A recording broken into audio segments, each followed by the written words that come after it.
Let's do it. Let's do it. All right. I almost just said in the grim darkness of the far future. Wrong game, Brad. In the grim darkness of the far past. In the grim darkness of the far. The end times are nigh, or so they say. Oh, God, wait, hang on. Now I got to look it up. It's been too long.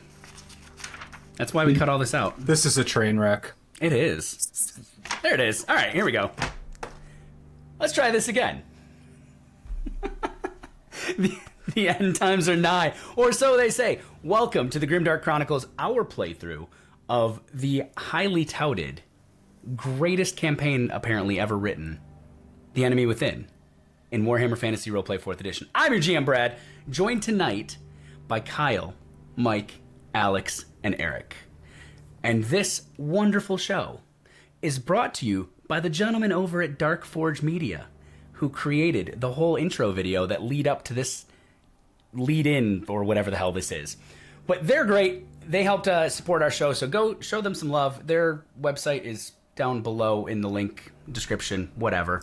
And they created Dark Forge. We're gonna have to work on the jingles. They created the beautiful video that leads into this entire game. So we're Dead Sun's company. We're gonna jump right in to Act 1. This will be considered Season 1 of the Grimdark Chronicles. Enemy in Shadows. Gentlemen, how are we? Happy Warhammer. I'm glad to be back. I'm glad you're back. My dog's mad at squirrels. I mean... Yours too, huh? Mine as well, so that seems pretty fitting. Any particular reason? Did the squirrels get in your house or something? I don't know, I just have to keep hitting mute. The dogs are paid actors. All right, so here's what we're going to do, guys. To key this one off, let's go round robin.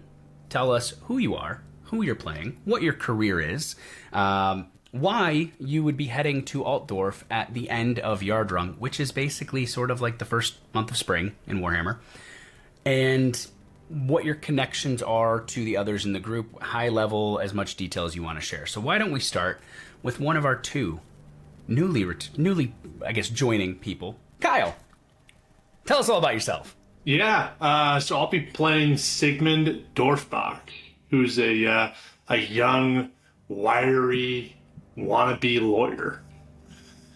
So he's a tall guy, brown hair falling over his face, and he's got a penchant for finding unique ways out of thorny situations. So hopefully that will come into play here. But yeah, he's on his way to Altdorf. Like any other Reiklander, just looking for work, trying to follow coin and make his way. Okay. And then do you want to give any overview of your connections with the party? And if not, that's okay. Not at this point. Okay. He's going to hold that close to the chest. Those will come to light soon. I like that. I like that. Okay. Well, let's go from Kyle to our newly returned Eric. Why don't you tell us about yourself? My character's name is Wolfhart Eklund. He is 5'11", 165 pounds, black hair, gray eyes. He is a thief, and he is on the road because Luca failed to help get him do a job with him, and now he's got some heat on him from the wardens. So he's like, better time to skip town for now. Right, fair enough. Do you want to share any other details, or is that the pin? That's enough for her to get him on the road in a boat. Perfect. Then let's bring it round robin back to our illustrious Kroppa. Mike, tell us about yourself. Illustrious. Do you mean voluptuous? Yeah. I might mean voluptuous. We're getting around to Kroppa, if you know what I mean. The vast Kroppa. Yeah, so he comes from the northern city of Segemund, and he is a member of the cult of Verena, so seeking knowledge. We going into character descriptions, all that? Yeah, please, feel free. So this dude is 5'3" and weighs 270 pounds. So he's Rotund. very rotund, yes. Yeah, and he just travels the countryside. That's actually why he's traveling south to acquire knowledge for his goddess. Nice. He's constantly fighting with the infernal temperatures, not at all related to his arteries, and constantly sweating and dabbing himself with various handkerchiefs that he keeps within his voluminous robes.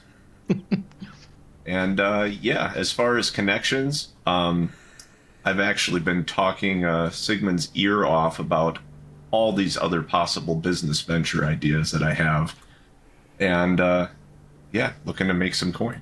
And did you say what your career was? I don't remember. Oh, no. So bailiff is the career, but right now I am considered a lowly tax collector who doesn't really collect taxes. Beautiful. Segemund, I know you said you were a lawyer.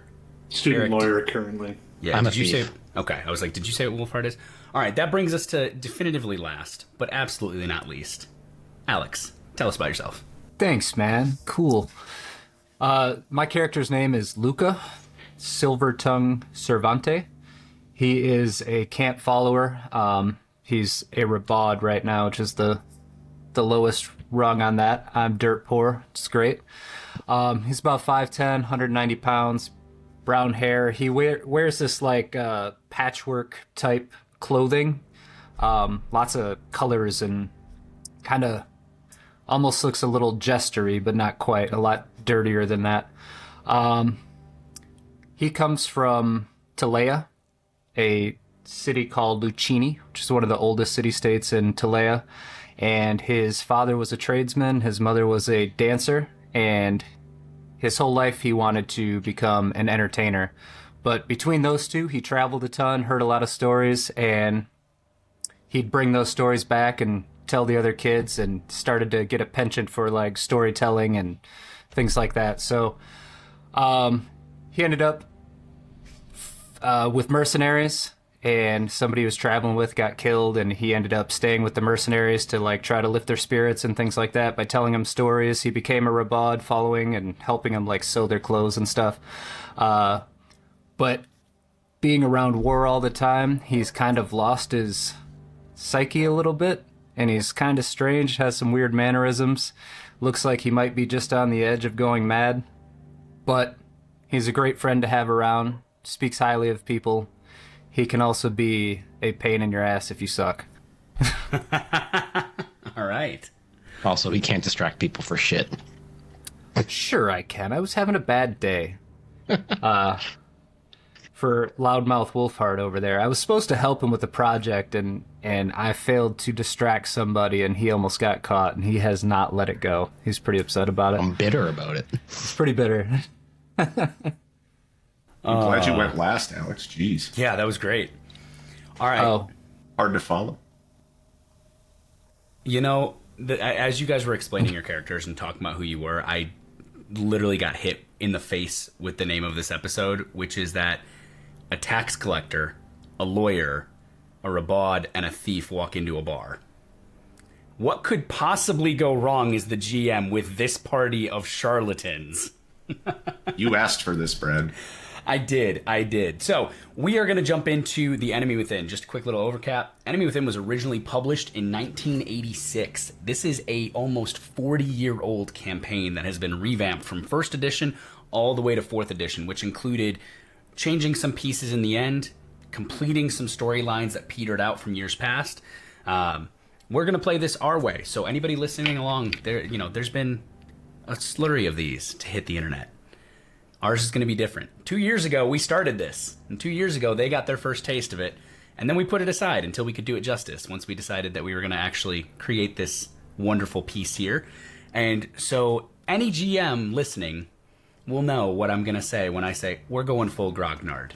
And for the four of you, what that means is there are boxes in the GM's guide called grognard boxes, which are there for GMs who have players who might have played this once before. And it changes everything. So, Grognard? That's just No a children. kind of We are gross so word. grog. They're called. It's called the grognard. It's from the French. Yes, play the grognard. I'm not even going to try to say the French way of saying grognard, but it just means to grumble. So essentially, take what you might remember from 2 years ago and throw it away. But Isn't that one of the magazines in Fallout? I don't know. I digress. barely played Fallout. One thing that is Nerd. the same. One thing that is true is that this game starts on a road in a forest north of Altdorf but south of Middenheim. On the surface, the Empire is all but invincible. The Empire has endured at this point for millennia, since the now god Sigmar founded the tribes of men to create what would become the Empire of Man down the road. It has resisted Greenskin, Skaven, and even Chaos incursions over the years. But with all of the focus on these external enemies, there's the constant risk of rot and corruption at the core of the Empire. So while they focus often on the enemy without, they can often overlook the enemy within. So as we open today, day 1, it is late afternoon. You find yourselves on a road in the forest, north of Altdorf but south of Middenheim, which, for those of you who know, is called the Drakvald. Is a wild, dangerous, untamed forest, a place that you really don't want to be on foot. But as we open right now, as I said, it's late afternoon. It's late in the month of Yardrung, which is the first month of spring on the Imperial calendar. The exact date doesn't quite matter just yet. It will soon. But as we open, the four of you are walking, heading towards the next coaching inn, the next place where you could find a carriage to continue your journey to Altdorf. Because while you are 2 days away from Altdorf by carriage, you're over a week away by foot, in a place where beastmen, goblins, mutants run wild. As you head down this road, the sun slowly beginning to set, I'd like you to take a second. I know, Kroppa, you gave us a really good description of your girth, but tell us a little bit about what you're wearing, what you would look like, what your trappings would appear like as you're walking through this forest on your way to the coaching end. Let's go round robin again. So Sigmund, why don't you go first?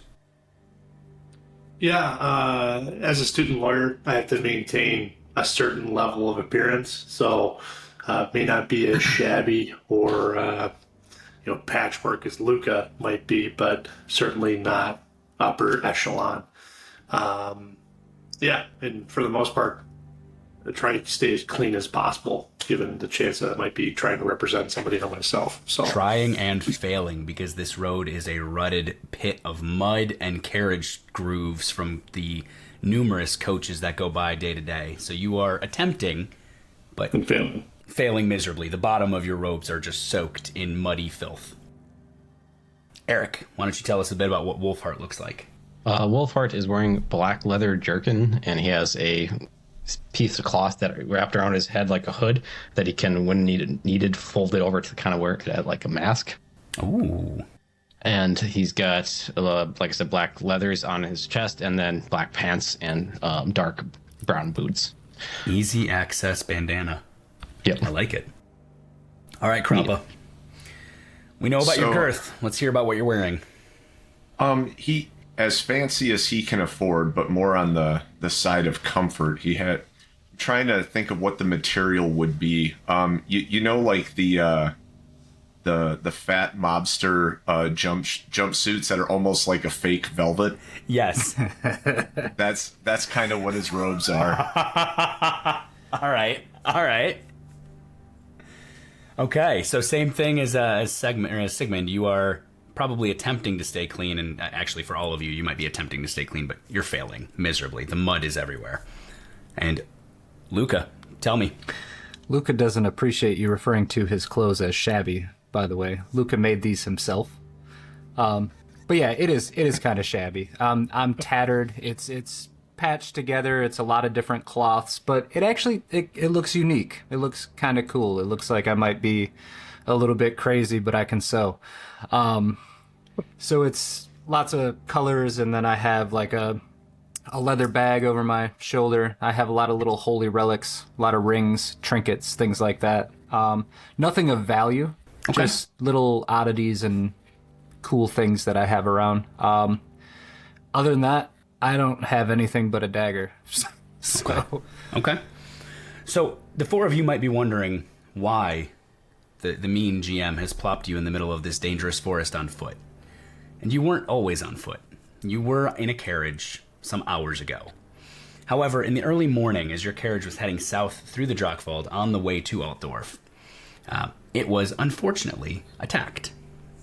The area that you are in is home to a specific tribe of forest goblins called the Cluster Eye Tribe, who ride giant spiders called Drakvald Man-Eaters. And as you were heading south, one of these creatures, screeching his head off with a bloodthirsty wail, munching on a mushroom as he rode into the road on this spider that was the size of a horse, pulled up his spider, looked over, and with a shriek went, "Ah!" The spider ended up killing one of the horses, and your driver, firing the blunderbuss that most coachmen carry, managed to drive him off.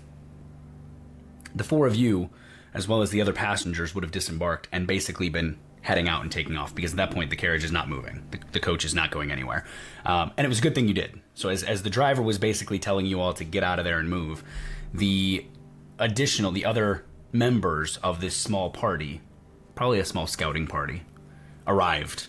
And last you saw as you were heading off into the forest a bit to cut back towards the road after it was over, you watched as spiders were essentially swarming up and over the carriage, consuming the driver and the horses. A few of the other passengers, because normally a carriage can hold about 6 to 8, a few of the other passengers also served no other function than the classic horror movie ability to allow the less slow individuals to get away. Kroppa, despite your girth, some of them moved pretty damn slow. He can move fast when he has to. So the four of you took like a off hippo. as your carriage was essentially attacked by forest goblins. Now, this is not an unknown or unheard of event in the Drakvald, but it's not common. So the reason you four find yourselves exhausted, having walked most of the day to make up the mileage, the next coaching in a mere 10 minutes down the road, is because you were in a carriage, but you are no longer in a carriage. As you continue down the road, your feet getting sucked into the mucky water and the mud, you see that the inn ahead of you looks almost like a small castle, a bastion in this wilderness. It is surrounded by a 12-foot high plastered stone wall with a single port of entry. The door is currently open. As you approach and you get spitting distance from the inn, rushing out of the door comes a coach pulled by 2 horses, the driver cracking a whip. Let's get the dice rolling. I would like for all 4 of you to please give me let's call this an intuition at an easy plus 40, please. And if anyone is from Altdorf, so I know some of you from Segemund, if anyone's from Altdorf, you don't have to roll. You'll know what the answer is.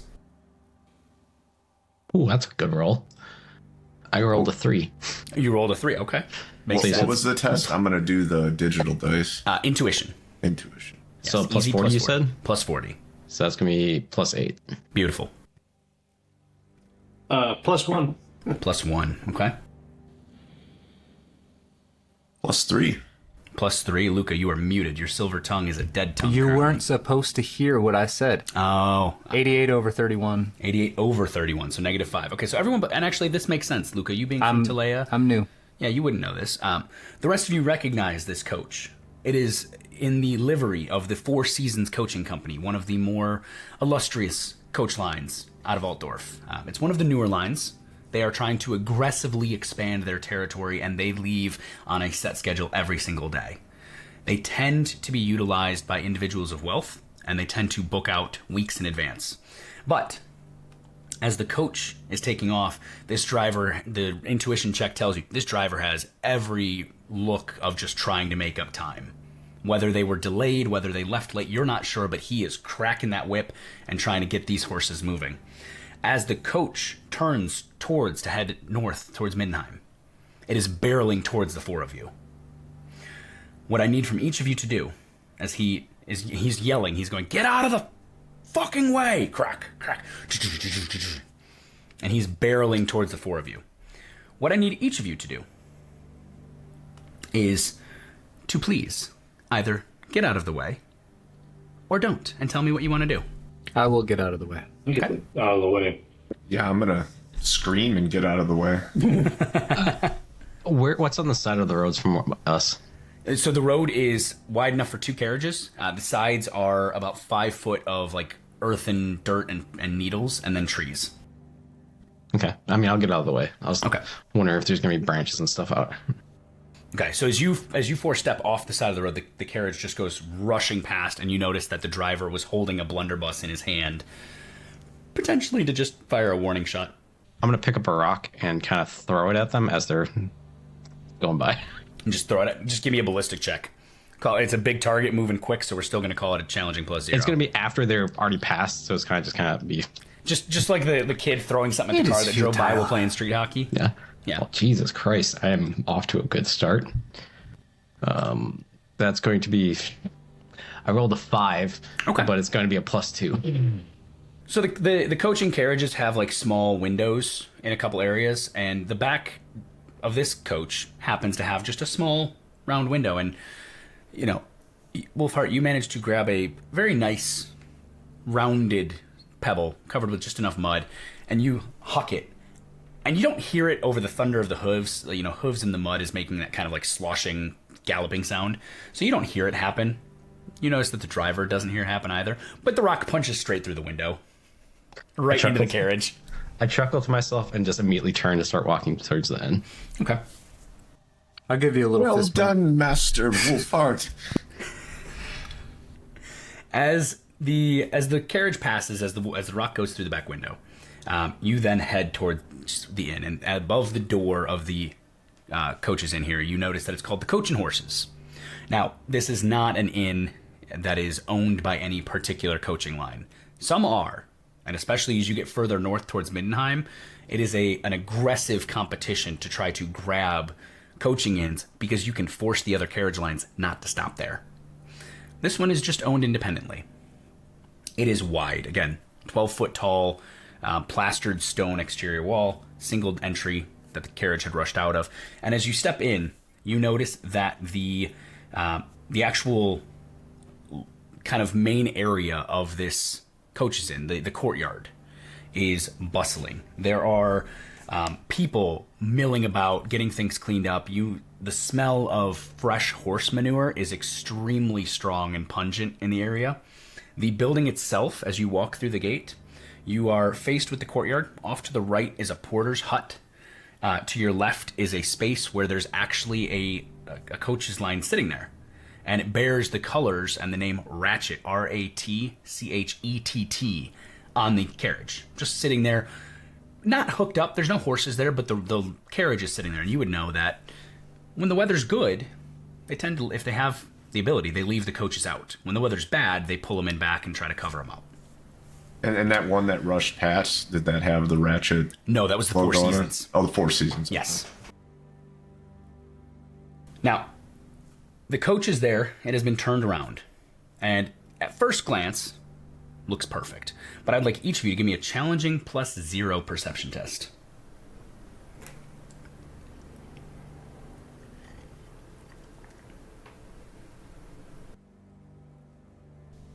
I would like 16 under different 40. stats. You'd like different stats? 16 under what? 40? Perfect. +3 it is. -2. -2. -3. -3, okay. 97 over 36. Okay. You know, again, this makes sense. Kroppa, being a bailiff, being a tax collector, you're used to assessing things to assess what they owe you in taxes. While this carriage appears bright, vibrant, beautiful, it's a facade. It is rickety. It is old. The wood is eaten through with woodworm and partially rotting. It is lipstick on a pig of a carriage line. From this space, in front of you is the building itself. Now, there are entrances into the bar off to the right. There are entrances into what you would guess is probably the dormitory off to the left, because you can see that the windows, the shutters are open. You can see rows of beds. In the center is a covered archway. So imagine a 2-story building that has a tunnel running through the center of it. And that tunnel is where the horses are being led. You actually see as a couple of horses are being led across a space behind the building and being put into the stables that you can see the entrance of right there. I'm assuming you all want to head into the bar itself. Or is there something else you'd like to do? What's this, the rest of the area look like? Are there, like, people milling around, or there's a couple people milling around? Yeah, so you saw the individuals through the tunnel putting some horses into the stables. There's one individual working on the carriage line itself, like just kind of cleaning a couple pieces up and getting it ready. And then there's the porter who is kind of sitting, half lounging in a chair right outside of his little hut off to the right of the doors. And he's just kind of eyeing you up. He hasn't said anything to you yet. Okay. But outside of that, it's evening. You can hear the sounds of revelry and clinking glassware coming out of the bar. You know, Kroppa, I bet they have nice pastries inside. Is that your voice? Is that your voice? Let's go. Bitch, it might be. I fucking love it. Kroppa never refuses a pastry. Of course you don't. This I know. Let's head inside. Okay, so y'all head into the bar. The bar itself, it's a bright, vibrant, cheerful place. When you open the door, the smell of horse manure is immediately replaced by the blasted smells of fine food. There is the sound of laughter you see off to the right at a table, there are a couple what are very obviously coachmen laughing and drinking and slapping each other on the back. You notice across the room a finely dressed young woman. And you don't even have to roll. All four of you feel this like piercing stare, and you notice that she is just glaring daggers at the four of you, just staring across the room. With her, she's at a table with two other women, one who is tall and heavily built, and one who is very small, mousy, kind of meek looking. If I look over, do they lock eyes? She does. She's just staring daggers at your troop. I'll grab the ends of my my robes and do a little curtsy. Then go on about my day. You do a curtsy with your muddy, Luca created robes and kind of weird upward look. You see the nose, the finely pointed, almost noble-ish nose point up. And the eyes look away pointedly to avoid watching you bow. Sick. Apparently. Yeah.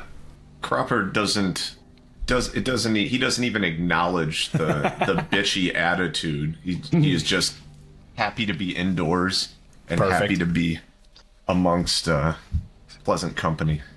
Smelling good food. So additionally, to fully scope out the bar for you all, there's also a young man sitting alone at a table, just nose in a book, a mug next to him.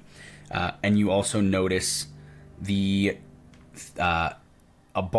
the bar, there's a foppish looking man kind of leaned over the bar going, ha-ha, and he's sipping wine while he chats with the thin barkeep, as well as the plump, obviously, innkeeper. So the barkeep is, dressed in a button shirt, rubbing glasses, talking with this individual who's kind of leaned over the bar going, ha-ha, and the larger innkeep is just kind of like, oh, yes.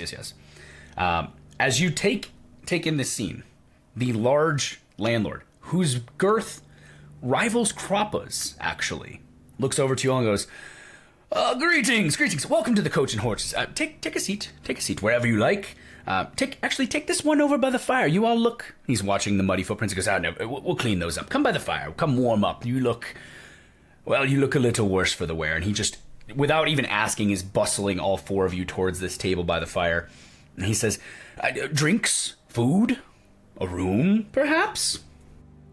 I look at my coin purse and just look back at the floor. As you look at your coin purse and look at the floor, you hear, Luca, a strange kind of sound. And if you look up, you would notice that there is almost like a raven on the eaves above, and it looks down and goes, food, room, drink, room, food. And he's just echoing what Gustav is saying. Gustav is the innkeep. at the sound of food, I'm gonna go away from the hearth and amble my way over to. Is he here at our table, to place an He's order, kind of or escorting do we you have guys to to go? the table, asking if you want food, okay. drink, rooms, etc. Kroppa's making his way to the kitchen like a cartoon doing pie on the windowsill. Yeah. Just the wafted, like, the image of, like, the steam Ass up hooks in him the by the air, nose just and yes, across the just room. grabs him by the ass. We went full Studio Ghibli right there. What delectable morsels do you have? Oh, we have all sorts of things. And he begins kind of rattling off the food of the eve. And he's got shepherd's pie, chickens, whole braised pheasant. You name it, they've got it. Now, at a coaching inn like this, you're going to find multiple tiers of food and drink because they are trying to accommodate anyone who is riding on a carriage, not just nobles. So Kroppa, he talks of shepherd's pie, baked pies, full pheasants, chicken, sausage. What's the cheapest?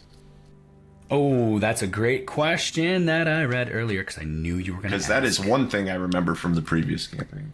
Hey, while Yes. he's working on that, Kyle, do you have any clout? Are you like are you a silver at least?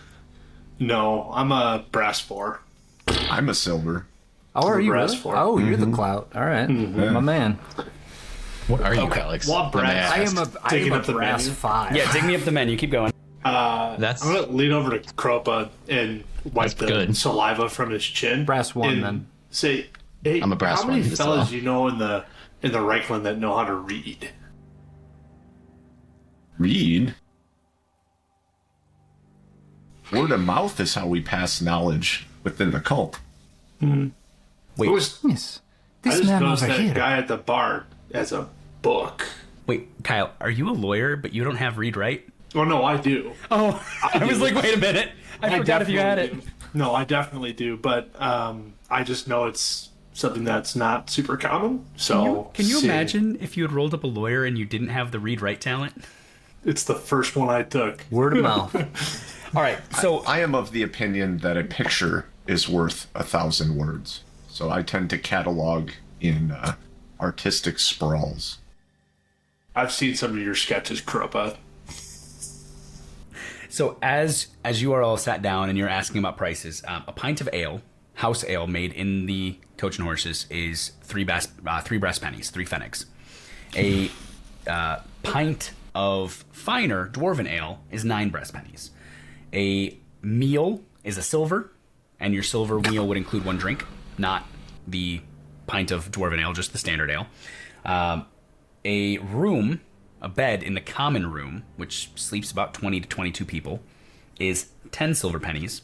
A private room, which can sleep 10 silver or sorry, 10 brass? 10 brass pennies. Just Yeah, I like, beg Jesus your fucking finest Christ. pardon, sir. A private room, if you wanted a room to yourself, is 10 silver. If you wanted any kind of alcohol, like hard liquor, 2 silver. And if you want a bottle of wine, 10 pennies. And he lists all of this off. If you'll I'll take a excuse room. me. I'm going to stand up and wander off. He kind of watches and he goes, "Is your friend okay there?" We'll see. He's not from Do around not here. worry about me. Take the rotor. I am fine. And he looks to you, Wolfhart. He goes, I heard a room. Private room or common space? Common space. Excellent. Everyone common space, or do we want any private rooms this evening? We do have a few available. Most are booked up, unfortunately. Yeah, common space, and then you rattled off a bunch of shit. Which was the cheapest food again? It's just 1 silver, and it gives you access to the full meal with a pint. If you wanted a fancier meal, it would be twice that. If you want just a bowl of like stew, it's like 5 pennies. The bounteous stew that I'm hearing so much about, and I'm gonna order 2. Two bowls of the house stew. Excellent. Well, excellent. hang on. Who's brass up in this bitch? Is everyone? Is anyone silver? I'm the only one that's silver, and I don't have a lot of silver, so. I am the lowest you can be, by the way, Eric. I meant brass 1. I thought 5 was the lowest. It's the opposite. So I'm the same. brass I'm 1. brass 1 as well. Yeah, we have a couple brass ones. Segemund, I keep wanting to say Segemund, but Segemund, you are a brass 3? 4. 4? And Kroppa, you're silver 5 or silver 2? I'm silver 1. So Okay, sorry. there I is just did what they did. 5 is the highest. Yeah, You're silver okay. 1. Yeah, I'm broke silver. Okay. And from our travels and me eyeing up everybody's coin pouches, how many silver do I think each of y'all have in there? Y'all None. can actually, you can share how much money you have because that's going to I be have important. 11 brass pennies. That's I what have I was. 14 brass pennies. Okay. I got 4 silver, 4 brass. All right. I'm gonna order because food's a thing in this game, right? Food is a thing. If you I'm don't, gonna order. We'll order a round of stews for Okay. for everybody. major things that are going to be important in this game for y'all to remember: eating a decent meal at least every 3 days is important. Every day that you do not eat a decent meal, you will have to test against fatigued. Unless you ate a decent meal within a 3-day window and you're eating some kind of ration pack that'll get you through the day.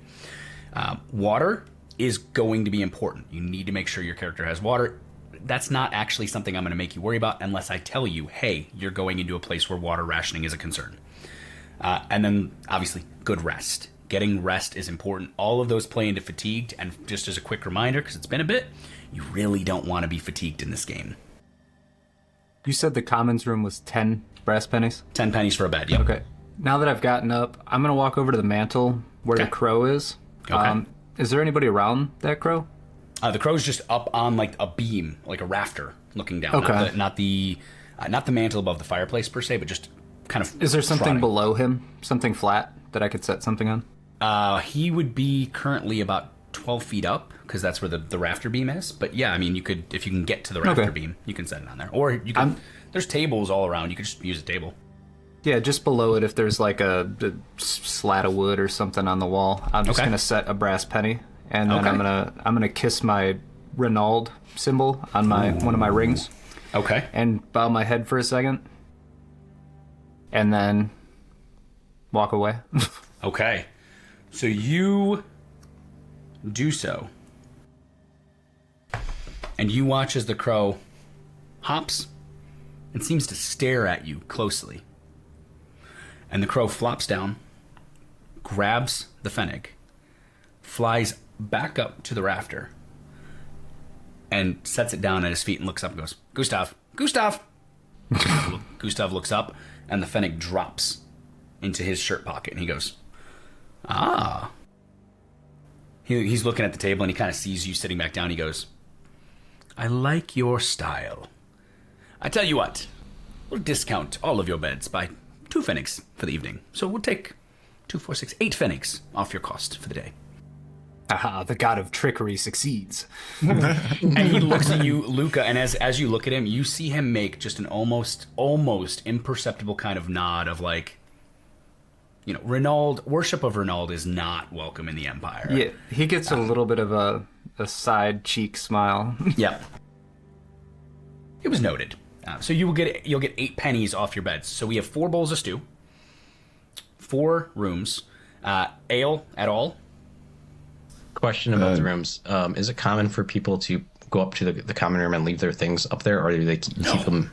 You keep your things with you because the common room is literally a hostel. Open beds. Everyone gets a footlocker, and you'll have a little key to your footlocker, but it's a dormitory.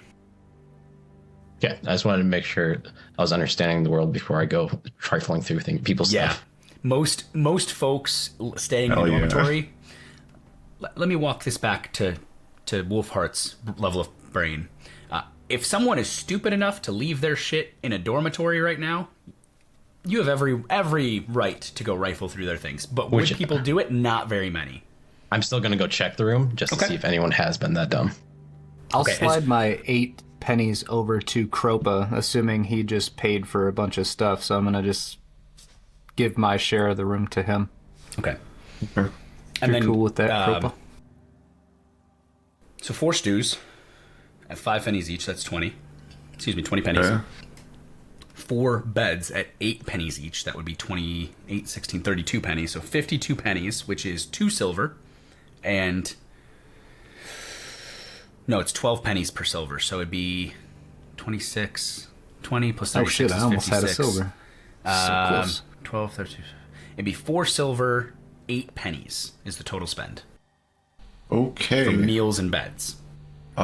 So 4 silver, 8 pennies, and Luca gave me 8 pennies. Correct, So so I just am knock 4 down silver. Paid for 4 my silver. room. You said you're I was, And I I'm was paying, broke. I was going to pay for my room, so I was paying my 8. Oh, you were? Okay. Yeah. I mean, you're paying for my dinner. I appreciate Okay. that. I'm Okay, at least so- pay for the room. Wolfhart, remove Yeah, right. 8 pennies. That's what I figured. Luca, I did. remove 8 pennies. Sigmund, are you buying your meal and room, or are you letting Kroppa pay? Okay, so Sigmund, remove 13 pennies, or 1 silver, 1 penny. Kroppa, you will remove 1 silver, 2 silver, and 3 pennies is your total spend. 2 silver. That'll make everybody whole based on their spend. And that means Got that it. everyone gets a bowl of stew, so you'll have a meal. Everyone gets a bed. If you want ale, you'll have to buy it. Now, couple big changes. First and foremost, it is the Warhammer world. Water is not always potable. Ale is the equivalent of medieval Europe. It is the most commonly drank thing. But you're also not going to have to... We did the first time we played this, we did hyper-aggressive alcohol tests because it was hilarious. We're going to base the alcohol tests based on the quality of the alcohol. So super shitty ale like this is going to be a super easy test. If you start drinking Dwarven ale and you're not a dwarf, you're going to have to take a much harder test. But again, one other rule to call out is just remember that just because you have an unalcoholic drink, if you fail the consume alcohol test, you're not immediately drunk. You have to fail a number of times, I believe equal to your toughness bonus, before the negative impacts begin to really hit. And Sigmund. alcohol is a major social lubricant in this game. I'm just going to reiterate that for y'all. Hugman.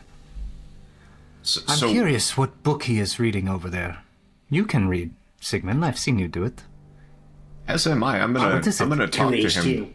Okay. I'm gonna speak to him after I'm done enjoying this delicious meal. Bowls of stew arrive. You all can tuck in. Little. Each one has a little warm piece of like brown bread with it. So from where we are, Brad, Sure. how are we positioned between the rich snooty bees over wherever she is, and then like the folks at the bar? It's a great question. So let's go ahead and let me just show you kind of where we are. Okay. So this is just a quick image of the coach and horses. The bar is going to be what I'm highlighting right over here with the red flash off to the right of the image of the coach and horses. You all have been placed at the table by the fireplace, which would be right here, the one that I'm flashing on. Kind of right off the bar. We can't see that part of the image. Yeah. We just see the outside. outside of the Yeah. inn. Unreal. Bush We league. supposed to be on the scratch map? Or... Nope. Here, try now. No, Oh, we there can't. we go. I don't know Oh, if it's Okay. So the bar itself is this room 4 over here. See it either. It has a large, kind of rounded bar. The door that you came in is at the north of the image. The coachmen are sitting at the table just over here that I'm pinging next to the door. 2 coachmen are there. You I just have had to been scroll sat- Back. It's a big It's a page. it's a big image. Got it. You are sitting right here, right next to the fireplace at this table.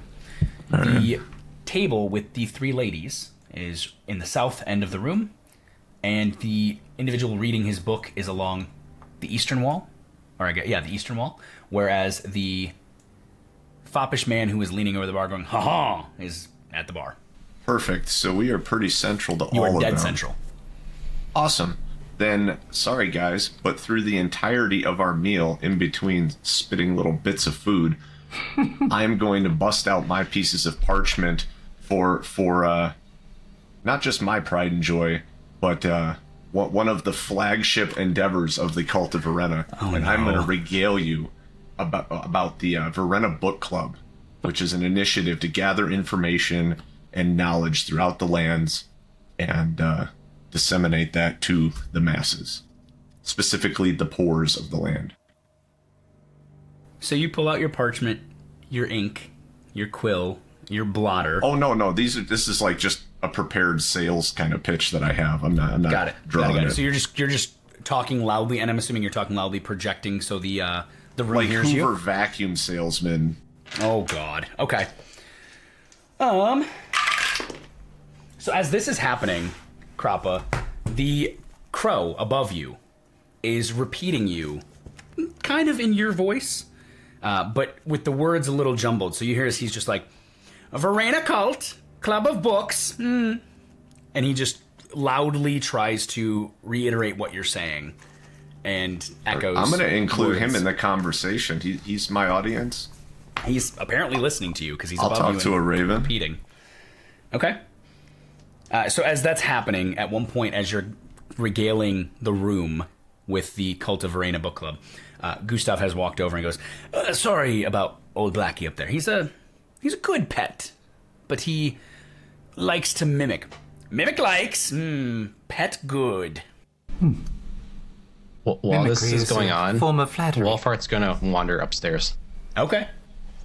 As he's wandering up, as walking around, when there's no one else around in the hallways, I'm going to start testing doors. Okay. If you were to, so I will, Wolfhart, I'll give you a quick rundown. When you get to the second floor, You the scoundrel. vast majority of doors are locked. Any of the doors to bedrooms are all locked, which would be, if you look at the map of the second floor, as you come up from the inn room, you end up in a large kind of common space that can be used for entertaining, meetings. It's a gallery. It's a larger space for groups. The door out of the gallery into the hall is unlocked. However, the door off of the gallery into two other rooms on the north side, both locked. The door in the gallery that opens onto an empty meeting room, chairs slightly askew. A little bit of dust on everything in here. This room's not used very often. As you walk into the hall, all three rooms along the western wall, which would be bedrooms, are locked. The door along the northern wall walks out onto a balcony where you can look out over the courtyard, unlocked. Every other room up there is a bedroom. I will also say, knowing that your background, you would know as you kind of reach a certain hallway, there's a way that it appears the doors are a little bit more ragged, and you notice an emblem on the doors. It's the emblem of the Road Wardens. These are rooms where the Road Wardens, which is one of the policing forces, one of the guarding forces of the Empire, would stay if they were here. Well, I would steer clear of those doors then. What I'm looking for is the rooms that the rich ladies might have been staying in. If I would have gotten a sense of which potential rooms they could have been in. It's any of the doors that you've seen that are not the Road Warden bedrooms, because these are all private rooms up here. Which, am I the only one up here? I'd like to see if I can peer through the lock. So far. So just take a quick peek through the lock. Okay, so if you're trying to peek through the locks, go ahead and just give me we'll do a perception check. So Hey, give me Brad. a little. Yes, sir. Well, he rolls that. Is there music in here at all? Music in the inn itself, no. There's nobody performing. Just loud, bustling conversation. Okay. You would know, even being from Tilea, you would know that the road inns like this don't often have traveling performers unless they are in a carriage. They don't have, because you're literally on an island in the middle of a dangerous forest. Like, unless somebody lives at the inn to perform or is traveling with a troupe. Is there a stage? There's no stage. There's a space in the, like, kind of the southern end of the bar near the three obviously richer women that could suffice as a stage, or at least a space to perform from. That was a +0 test. Yes, +0. So that'll be +3 then. +3. 10 over 40. Okay, 10 under 40.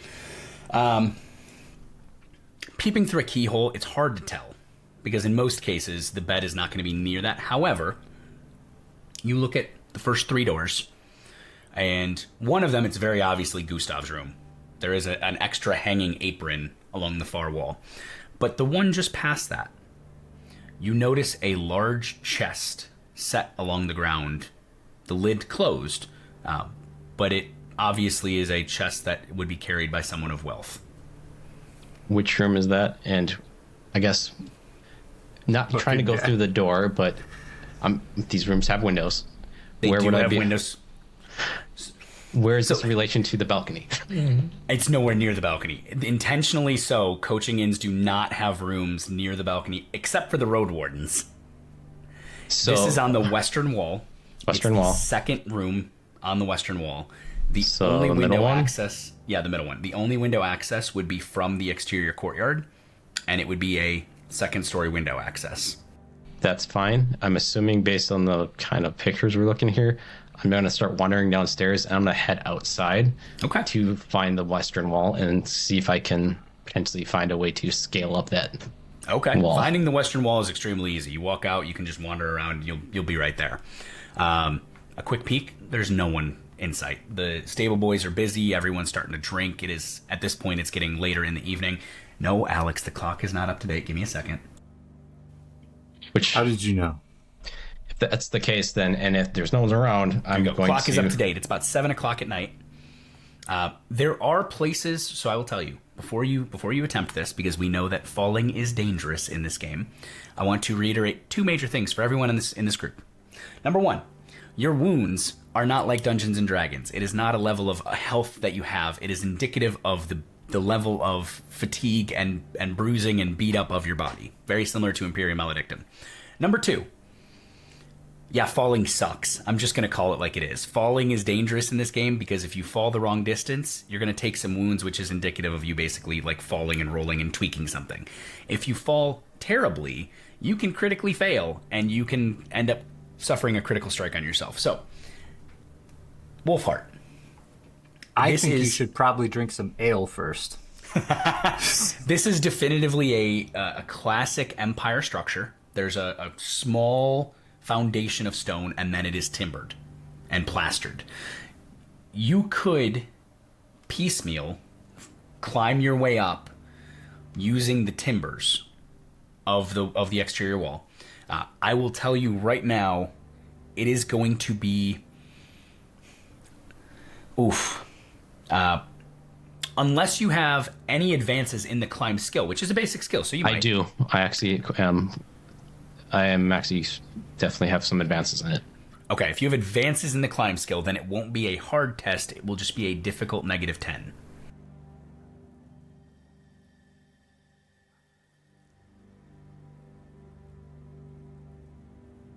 Okay, I am going to attempt to climb. All right, give me that hard -10 climb check.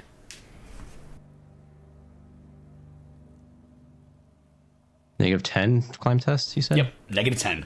It would have been a -20, but since you have advances in climb, so you have worked on that skill, we'll cut it to a -10. And it is a -10 because the spaces between the timbers, it's not an easy handhold. You got to do a little bit of finagling. It's +1, 19 under 20. Okay, 19 under 20. So you're, at one point, your fingers kind of slip, but you manage to hold on, and you pull yourself up to find an unlocked second-story window, because who the fuck would climb the exterior side of a coaching inn? Which then I'm going to then try to open that chest. Okay, the chest is also locked. I'm using my crowbar to...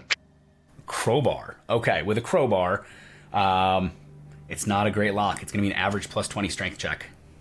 +20 strength check, okay. I'll take things I didn't expect for 500, Alex. +20, you said? +20, average. It's going to be 28 under 47. What is burglary? With a crack, with a +2, the lock pops apart without breaking the entire mechanism. So it is a success. You know that it's not the cleanest job you've ever done. It's at this point very obvious that someone broke into this chest unless you're able to undo a little bit of it.